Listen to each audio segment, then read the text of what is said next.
এটা হচ্ছে একটা ইউরিনোমিটার, এটার কিছু পার্টস আছে। এটার ফার্স্ট পার্ট হচ্ছে, এটা হচ্ছে float, it's the valve containing lead. এটা হচ্ছে একটা গ্র্যাজুয়েটেড স্টেম, এটাকে ক্যালিব্রেটেড স্টেমও বলা হয়। আর এই সিলিন্ডারের মধ্যে হচ্ছে আমরা ইউরিন নেব। ইউরিন কত নেব? 3/4 নেব। 3/4 ইউরিনটা আমরা এখানে নেব এবং তারপর আমরা এটাকে এটার উপর সাসপেন্ড করব। তো আমি একটা বিকারের মধ্যে ইউরিন কন্টেইন করছি, তো এটাকে যদি আমি এটার মধ্যে রিপ্লেস করি তাহলে আমার অ্যাবাউট 3/4 এই 100-এর থেকে হালকা একটু ওপরে আসে।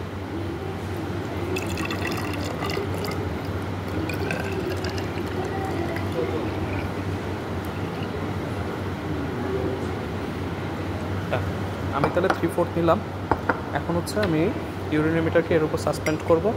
I have to make sure, I have to be very careful যে চারটা বাউন্ডারির সাথে এটা টাচ না করে। তো আমি এটা যদি ছেড়ে দিই তাহলে হইলো আমি এখানে লোয়ার মিনিসকাস বরাবর যদি ক্যালকুলেট করি তাহলে আমি দেখব যে এটা হচ্ছে 1.000, এটা হচ্ছে 1.000, এটা 1.00248, 1.01, 1.02, 1.014, 1.016, 1.018, 1.02, 1.022, 1.024, 1.026 অ্যান্ড 1.028 পর্যন্ত আসছে। তাহলে আমার specific gravity of the urine আমি পাইছি যে এটা হচ্ছে 1.028। এটা